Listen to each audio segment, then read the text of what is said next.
জুই যিমান উপযোগী সিমানেই বিপজ্জনক জুই ক্ষেত্ৰত প্ৰাথমিক চিকিৎসা শিকিবলৈ প্ৰথমে জুইৰ ত্ৰিভুজটো জনাটো প্ৰয়োজনীয় কাৰণ এই ত্ৰিভুজটো সম্পূৰ্ণ হ'লেই জুই আৰম্ভ হয় আৰু ইয়াৰ যিকোনো অংশ আঁতৰাই দিলে জুই নজ্বলে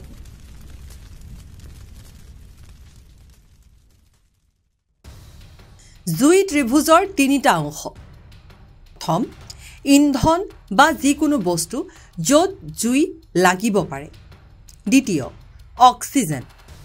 আৰু তৃতীয় তাপ অৰ্থাৎ জ্বলি থকা বস্তুটোত জুই লগা উষ্ণতা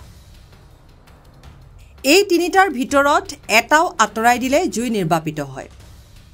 এই মৌলিক বুজাবুজিৰে অগ্নি নিৰ্বাপক বাহিনীৰ বাবে প্ৰাথমিক চিকিৎসা চাওঁ আহক অগ্নি নিৰ্বাপক বাহিনীৰ বাবে প্ৰাথমিক চিকিৎসা first aid for fire victim সকলোতকৈ প্ৰথম কথা জুই লাগিলে কেতিয়াও নিজকে বিপদত পেলাব নালাগে আনক সহায় কৰাৰ আগতে নিজৰ সুৰক্ষাৰ ওপৰত গুৰুত্ব দিয়ক অগ্নিকাণ্ডৰ দুৰ্ঘটনা হ'লে প্ৰথমে অগ্নি নিৰ্বাপক বাহিনীক ফোন কৰিব লাগে সংখ্যাটো 101 দেশৰ যিকোনো জৰুৰী সমস্যাৰ বাবে যেনে জুই ক্ষেত্ৰত 112 নম্বৰটো ডায়েল কৰিব পাৰে কলৰ বিষয়ে স্পষ্ট তথ্য প্ৰদান কৰক ক'ত জুই কিমান গুৰুতৰ আৰু ভিতৰৰ পৰিস্থিতি কি মানুহো তাত আবদ্ধ হৈ আছে নেকি সম্ভৱ হ'লেহে নিজে জুই নুমুৱাবলৈ চেষ্টা কৰক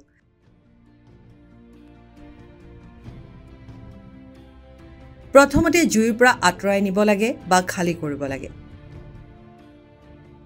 ভুক্তভোগীক নিৰাপদ স্থানলৈ উলিয়াই আনিব লাগে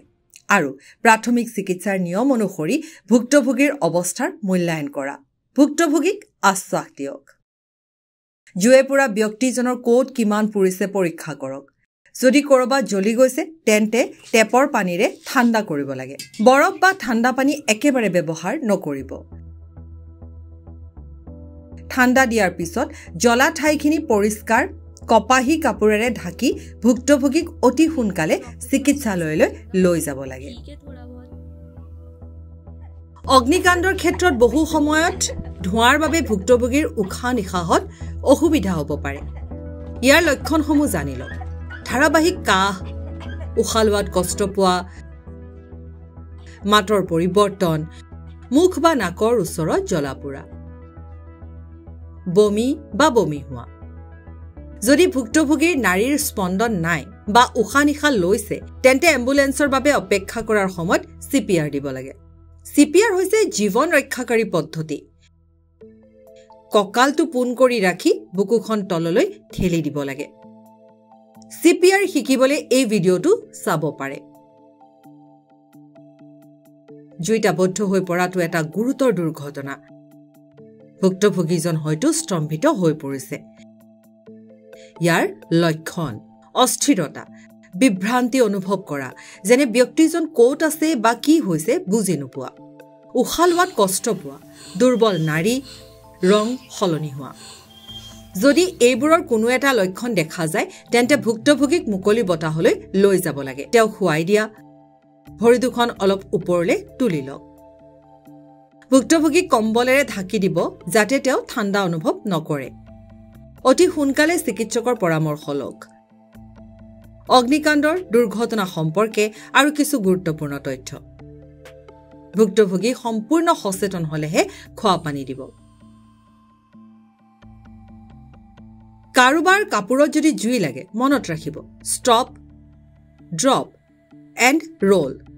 ষ্টপ কৰা মানে ব্যক্তিজন স্থিৰ হৈ পৰিব লাগে পলাই যাব নালাগে ড্ৰপ মানে মাটিত শুই থকা সম্ভৱ হ'লে হাতেৰে মুখখন ঢাকি ৰাখক আৰু ৰোল তাৰ পিছত মাটিত শুই দিব বাগৰি দিব এনে কৰিলে জুয়ে অক্সিজেন পোৱা বন্ধ হৈ যাব আৰু নুমাই যাব সম্ভৱ হ'লে বস্তা বা কম্বলেৰে জুই নুমাবলৈ চেষ্টা কৰিব পাৰে যদি কাপোৰ জ্বলোৱাৰ পিছত শৰীৰত লাগি থাকে তেন্তে একেবাৰে আঁতৰাবলৈ চেষ্টা নকৰিব যদি লাগি নধৰে তেন্তে আপুনি সেইবোৰ খুলিব পাৰে ইয়াৰ পিছত জ্বলা ঠাইখিনি ঠাণ্ডা কৰিব আৰু অতি সোনকালে চিকিৎসকৰ সহায় লওক পুৰা ঠাইত কোনো ধৰণৰ ক্ৰীম মলম ঘিউ মাটি বা হালধি নলগাব ইয়াৰ পৰা কোনো লাভ নহব ক্ষতি হ'ব মনত ৰাখিব জুয়ে পৰা লোকক প্ৰাথমিক চিকিৎসা প্ৰদান কৰক যেতিয়া আপোনাৰ সম্পূৰ্ণ জ্ঞান আৰু আত্মবিশ্বাস থাকে